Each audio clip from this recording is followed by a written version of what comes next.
Mas parece que todos se levantaram. Conheço uma senhora de 105 anos de idade. Isso me dá a esperança de que possa voltar aqui dentro de 23 anos.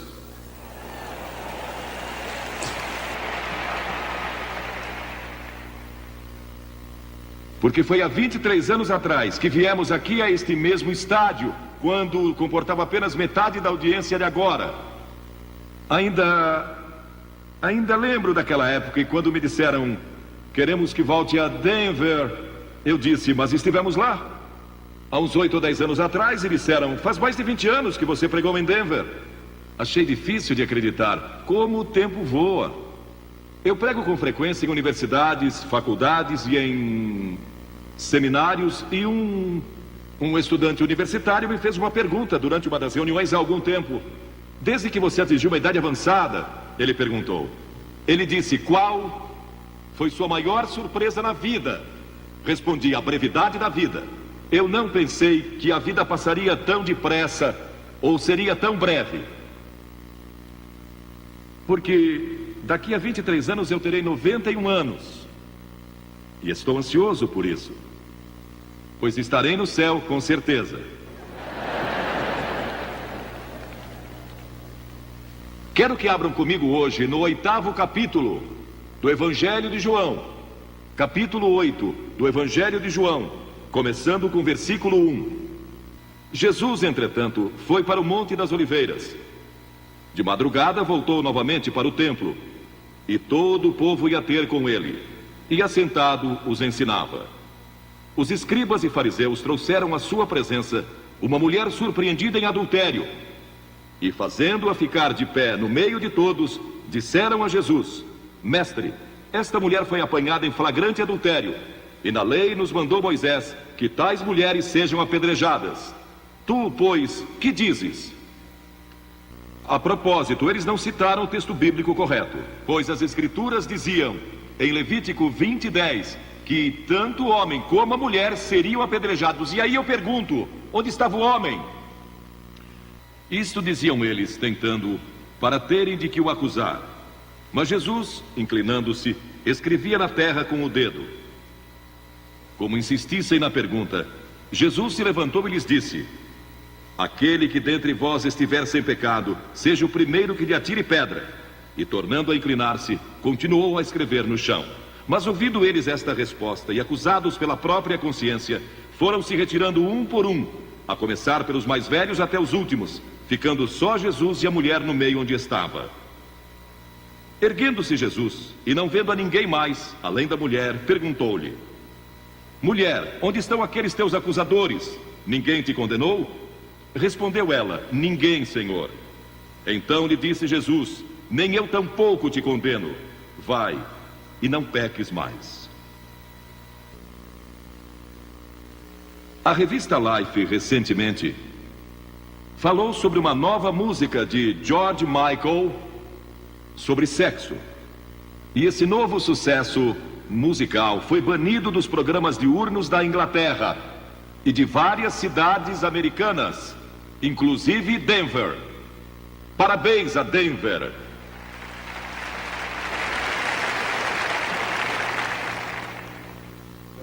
O título é tão horrível que nem vou mencioná-lo. E um porta-voz da BBC, a British Broadcasting Company da Inglaterra, que disse: numa época em que estamos tentando combater a AIDS, essa música anula nossos esforços. Um ator de Hollywood largou a esposa e saiu com uma mulher que encontrou num clube e dormiu com ela aquela noite. Quando acordou, descobriu que ela já tinha saído, deixando um recado com batom no espelho do banheiro. Para o seu horror, bem-vindo ao mundo maravilhoso da AIDS. Nosso secretário da saúde, o Dr. Coop, que é um crente maravilhoso e um extraordinário professor da Bíblia, declarou que a AIDS é sempre uma doença fatal e já matou muitos milhares de americanos e está afetando cada vez mais a população heterossexual. E centenas de milhares, pensem só nisso, centenas de milhares têm o vírus da AIDS E muitos nem sequer sabem. A maioria deles não sabe. A AIDS é transmitida pelo sexo e pelo uso de agulhas intravenosas contaminadas. Vemos tudo isso na televisão. Ou pode ser transmitida ao feto, quando a própria mãe tem AIDS. E temos muitos casos assim na América. O Dr. Koop prevê, baseado em estatísticas recentes, que mortes por AIDS em escala mundial atingirão um nível de milhões nos próximos 10 anos. Dezenas de milhões de pessoas terão AIDS daqui a 10 anos. Embora o governo dos Estados Unidos tenha investido milhões em pesquisas nos últimos anos, perto de $1 bilhão, não há cura à vista.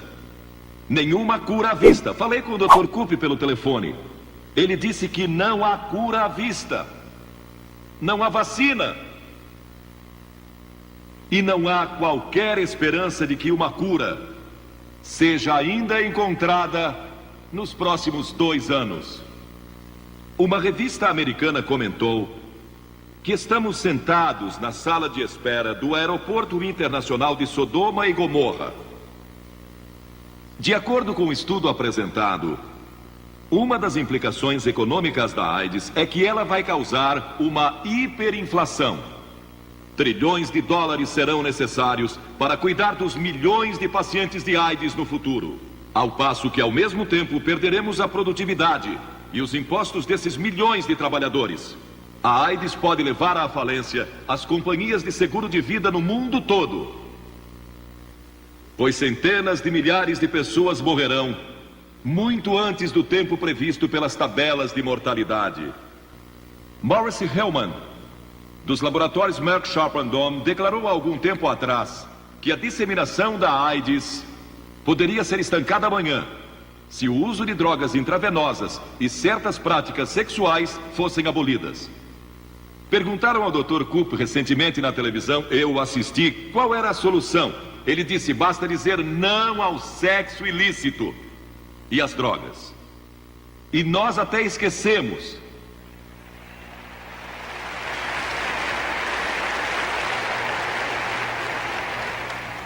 Até esquecemos da sífilis, cujos casos mais do que duplicaram nos últimos 8 anos.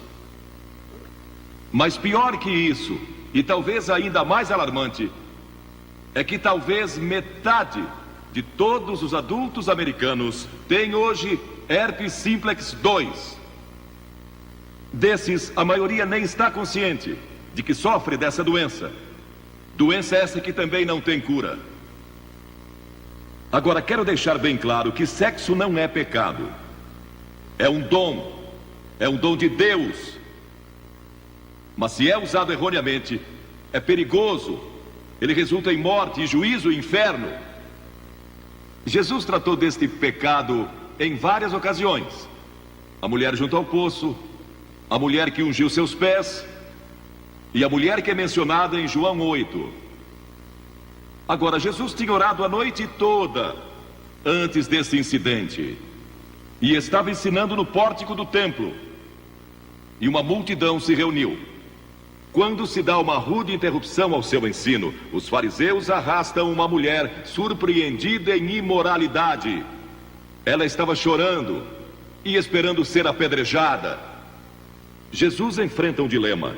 Se dissesse sim, apedrejem-na, seria levado às autoridades romanas, pois somente elas tinham o poder da pena de morte. Se dissesse não a apedrejem, estaria quebrando a lei de Moisés, quebrando a lei dos judeus, e seria apanhado de qualquer forma. Mas Jesus se inclinou e escreveu na areia, e o que ele escreveu chocou e espantou os fariseus. Este é o único registro que temos de Jesus escrevendo algo. Ele escreveu na areia. Sabe o que eu acho que ele escreveu? Ele escreveu os 10 mandamentos. E ele disse, aquele que não quebrou nenhum destes mandamentos, atire a primeira pedra. Ninguém pôde lançar a primeira pedra, porque todos somos culpados, talvez não de adultério, mas talvez culpados de idolatria, ou de cobiça, ou de lascívia, ou seja o que for. Agora, Deus nos deu o sexo para nos atrair ao sexo oposto. Isso é muito natural. É normal olhar para uma linda mulher ou para um homem com admiração. Foi Deus quem planejou essa diferença entre a mulher e o homem.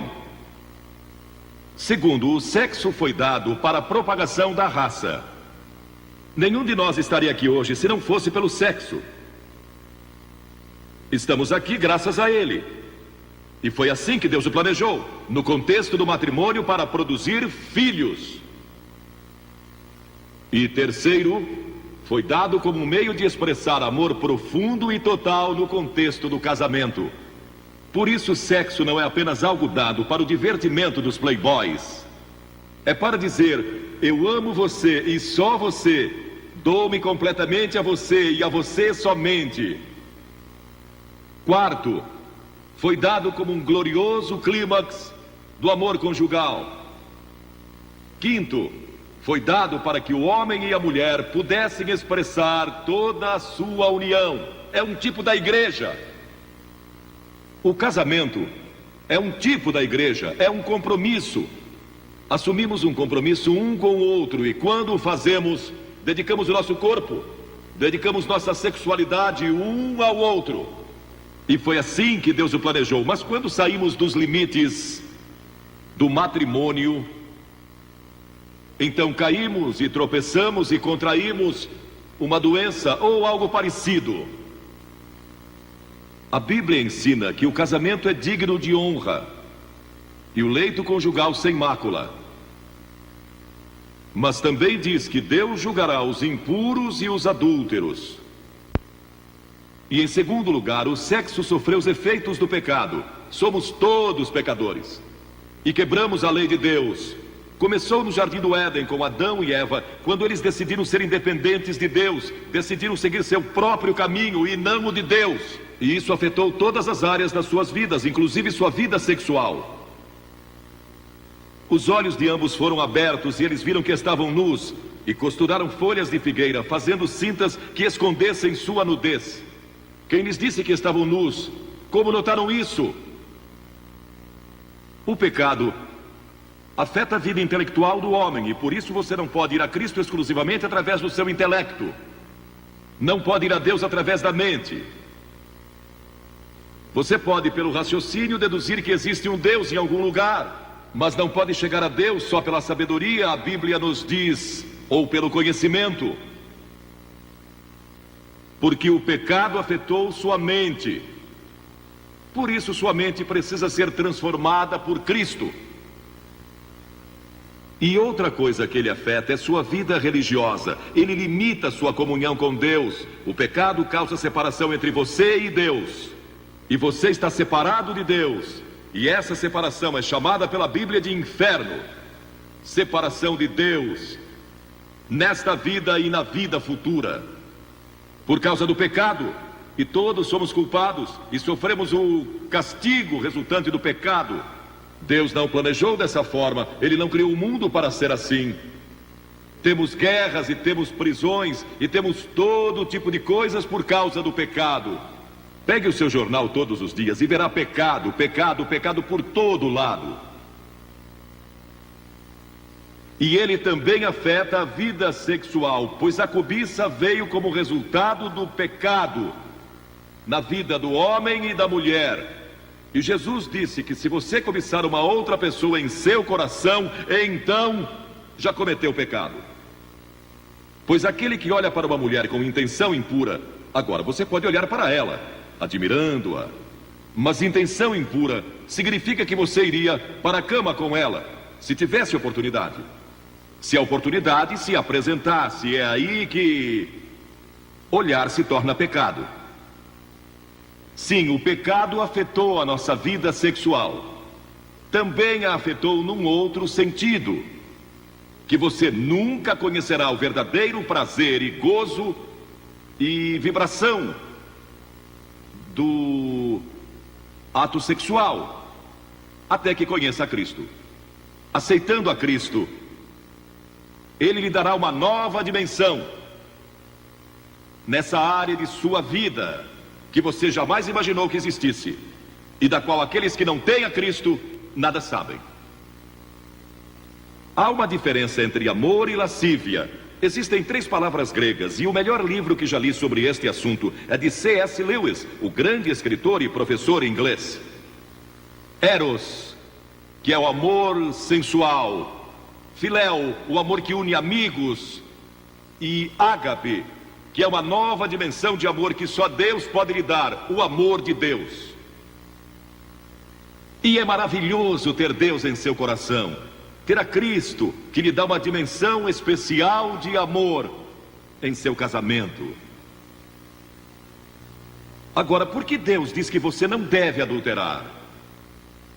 Primeiro, para proteger o casamento. Se você comete imoralidade antes do casamento, isso vai afetar seu casamento depois. Talvez só mais tarde, talvez só depois da lua de mel, mas vai afetar sua vida e causar infelicidade e miséria. Segundo, para guardar seu corpo, para protegê-lo de doenças venéreas e outras doenças, para protegê-lo psicologicamente, porque há sentimentos de culpa depois que você comete imoralidade, quando comete adultério. A revista da Escola de Medicina de Harvard, do mês passado, citou um estudo que revela que a grande maioria das pessoas que morrem durante o ato sexual não estão com seus cônjuges. E então eu pergunto, por quê? Por causa do velho problema da culpa. Um aluno de Radcliffe declarou numa entrevista: eu sempre me sinto culpado. Imoralidade gera distúrbios emocionais, insegurança e muitas vezes rejeição. E Deus também ordenou que não adulteremos para proteger a sociedade.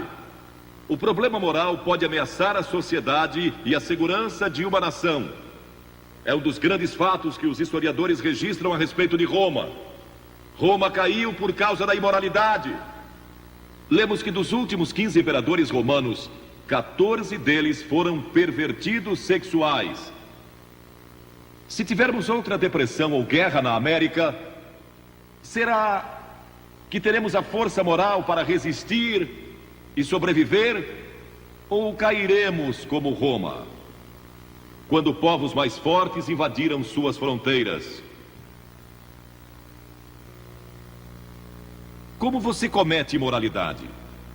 A Bíblia condena a sensualidade, a lascívia, a luxúria, a depravação.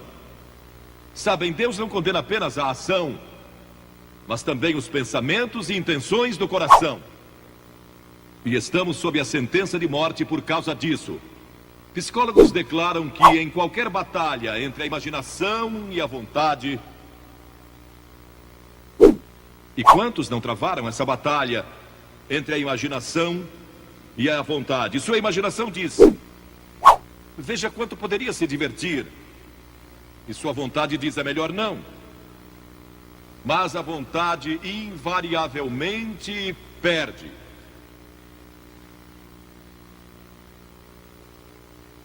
A imaginação vai vencer. Agora, como pode um jovem ter vitória sobre isso? Porque a Bíblia diz em 1 Pedro 2,11 que devemos nos abster das paixões carnais que fazem guerra contra a alma. Como você pode se abster com esses impulsos dentro de você, se tem esse tremendo desejo alimentado pela televisão e pelas revistas e onde quer que você olhe? Não creio que possa, como uma pessoa jovem hoje, nesta geração, sem Cristo no coração. É quase impossível. Você pode sobreviver se nasceu de novo. A Bíblia diz que precisamos nascer de novo. Há um ano atrás surgiu um best-seller de John Nesbitt, intitulado Novas Direções Transformando Nossas Vidas. Paulo, em Romanos 12, diz que devemos ser transformados pela renovação da nossa mente. No ano passado fizeram um filme intitulado Os Transformadores. Quem é o verdadeiro transformador? Vou lhe dizer quem é o verdadeiro transformador: é Jesus Cristo, que disse: você precisa nascer de novo se quiser ver o reino de Deus. Você já nasceu de novo? Tem certeza disso? Está seguro? Cristo vive em seu coração para lhe dar poder e força para resistir às tentações desta hora. Ele nos transforma quando nascemos de novo, não pela religião. Tenha um relacionamento com Cristo. Deixe que Ele controle sua vida constantemente. Mas então você pergunta: como é que eu nasço de novo? Primeiro, arrependa-se dos seus pecados. Todos somos pecadores. Arrependimento significa mudança em seus pensamentos e seu estilo de vida. Você está disposto a deixar Deus entrar, transformando numa nova pessoa? É algo que só Deus pode fazer. É uma obra sobrenatural. Você não pode fazê-lo. Não pode transformar a si mesmo. Deus tem que fazê-lo. O Espírito Santo tem que fazê-lo. E quando se arrepende e diz a Deus: Senhor, eu quero deixar meus pecados, quero mudar todo o meu estilo de vida. Isso é se arrepender. E segundo, você vem pela fé. Fé significa entrega. Você se entrega a Cristo como seu único Salvador, seu único Senhor. E Ele entra em seu coração pelo Espírito Santo. E Ele lhe dá um poder que você normalmente não teria. Um poder para resistir às tentações, poder para produzir o fruto do Espírito e verdadeiro amor, alegria e paz em seu coração. E então você estuda a palavra de Deus, o passo seguinte. E isso se torna sua fonte de força. O estudo da Bíblia. A fé vem pelo ouvir e o ouvir pela palavra de Deus, a Bíblia diz.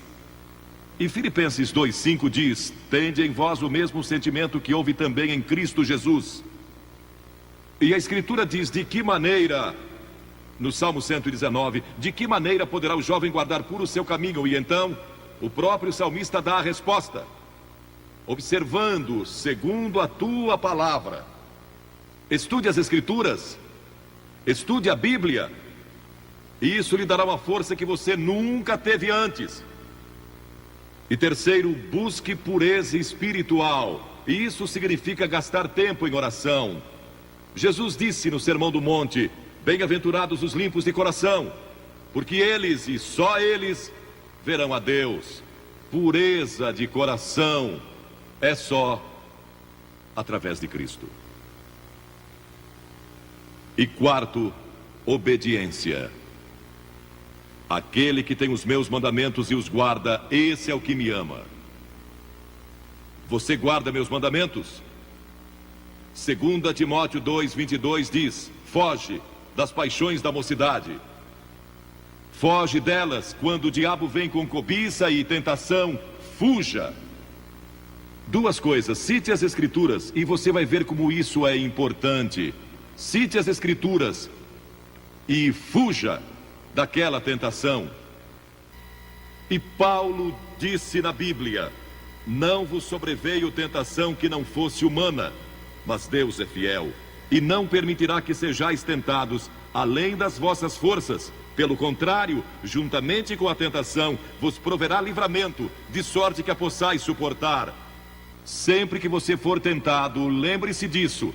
Todo ser humano passou por esta mesma tentação antes, inclusive Jesus. E Deus sempre provê um escape. Portanto, não há desculpa. Você não poderá comparecer diante do juízo dizendo que não teve poder para resistir. Deus provê um meio de escape. No momento em que a tentação vier, lembre-se disso. Deus lhe deu um meio de escapar dela. Procure-o e o encontrará. Pois foi prometido em 1 Coríntios 10:13. Agora, estes princípios não são apenas para os jovens, são para os adultos também. Todos nós precisamos desses princípios em todas as fases da nossa vida. Paulo, escrevendo ao jovem Timóteo, disse: conserva-te a ti mesmo puro. Conserva-te puro. Quantos de nós aqui somos puros? Basta viver dia a dia nesta nossa sociedade saturada pelo sexo para sentir impureza nos contaminando. Nunca houve uma geração como esta. Ou viveram assim em Sodoma, em Gomorra, e em Roma e em outras civilizações do passado, mas nunca tivemos a página impressa com isso diariamente. Nunca tivemos a televisão, nunca tivemos filmes, nem tantas outras coisas lançadas sobre nós da forma que vemos hoje. Nunca houve uma geração que tivesse tanta necessidade do poder de Cristo em seu coração para resistir como esta geração. Quando José foi tentado, e aquela mulher, a esposa de Potifar, tentou segurá-lo e convencê-lo a ir para a cama com ela, ele a deixou e fugiu. E a Escritura diz que deixou as vestes nas mãos dela. E José pensou que estava perdendo tudo, porque tinha subido ao posto máximo do império comercial de Potifar. Foi lançado na prisão, mas não sabia que Deus tinha sua mão sobre ele o tempo todo. E sempre que você resiste, Deus está guardando você e vai estar ali para ajudá-lo. Agora, esta pobre mulher que tinha sido arrastada pelos fariseus e saduceus e condenada, tinha sido surpreendida em adultério. De acordo com a lei de Moisés, ela e o homem que estava com ela mereciam morrer. O castigo era duro sob a lei de Moisés. Mas todos ali se sentiram condenados por causa dos seus próprios pecados quando leram os 10 mandamentos ou o que Jesus estava escrevendo. Foram convencidos do seu pecado, talvez de orgulho, ou idolatria, ou cobiça, ou mentira, e são pecados diante de Deus tanto quanto imoralidade. E muitos de nós aqui hoje talvez não sejamos culpados de adultério ou fornicação, mas somos culpados de muitas outras coisas. Satanás às vezes nos leva a pensar: bem, eu não sou imoral, então este sermão não é para mim. Esta mensagem é para todos aqui, porque todos pecamos e estamos destituídos da glória de Deus. E talvez seu problema seja orgulho ou hipocrisia.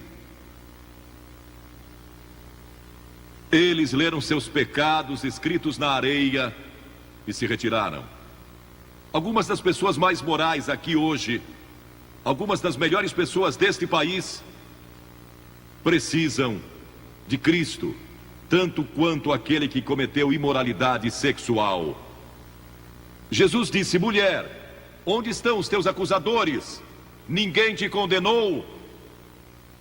E havia música em sua voz quando ela respondeu: ninguém, Senhor.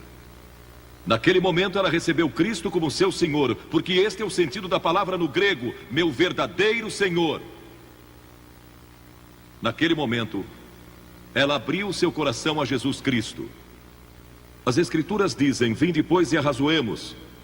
Diz o Senhor: ainda que vossos pecados são como a escarlate, eles se tornarão brancos como a neve. Ainda que são vermelhos como o carmesim, se tornarão como a lã. Como pode ser isso? Por causa da cruz. Quando Cristo morreu na cruz, Ele levou o nosso pecado e pecados. E há uma diferença entre pecado e pecados, plural. Pecado é a doença que temos, é a raiz. E dela vem os pecados: orgulho, lascívia, cobiça, inveja, o que quer que seja. Os pecados daquela mulher foram perdoados porque Jesus foi para a cruz. E nossos pecados podem ser perdoados porque Ele levou esses pecados sobre a cruz por nós. E Deus o ressuscitou dos mortos e Ele está vivo hoje. E está pronto para entrar em seu coração e transformar sua vida. E então Jesus deu a essa mulher esperança para o futuro. Ele disse: vai e não peques mais. Volte para a sua cidade, volte para os seus amigos, volte para a sua velha vizinhança, volte para todos os lugares por onde você andou e não peques mais, porque eu estarei com você, dando-lhe força e poder para resistir às tentações. A Bíblia diz que o próprio Jesus foi tentado em todas as coisas à nossa semelhança, mas sem pecado. Seu passado pode ser perdoado e você pode ter um poder especial para resistir ao pecado no futuro. Você já recebeu a Cristo em seu coração? Talvez diga: bem, Billy, eu fui batizado. e fui confirmado conforme a tradição da minha igreja. Você vive uma vida reta e realmente não é má pessoa. Mas no fundo do seu coração realmente não conhece a Cristo, não tem certeza disso, ou talvez você seja a pior pessoa de sua cidade e está me vendo hoje. Ele perdoará você, se você deixar. Ele morreu por você, verteu seu sangue por você e foi pendurado na cruz. E puseram pregos em suas mãos e uma coroa de espinhos na cabeça. E o sangue jorrou das feridas. E ele clamou: Deus meu, por que me desamparaste? E curvou sua cabeça e disse: está consumado. O caminho da salvação agora está completo. E ele foi recebido de volta no céu, para onde nós iremos um dia. Se eu morrer hoje, sei que vou estar com ele lá. Tenho certeza disso. Não porque eu mereça. Não sou uma boa pessoa nesse sentido. Não sou bom que chega para ir ao céu. Não é porque eu li a Bíblia ou preguei em reuniões como esta. Não vou para o céu por causa disso. Vou para o céu por causa do que Cristo fez, e você pode ir para o céu da mesma forma. E pode receber perdão dos seus pecados. E pode ter poder em sua vida para resistir à tentação quando ela vier. Você diz: que devo fazer? Como eu disse há pouco, disponha-se a dar as costas ao pecado e se arrepender. Segundo, pela fé, receba a Cristo. Essa palavra fé é mais do que você pode conceber. Significa dedicação. Eu me entrego.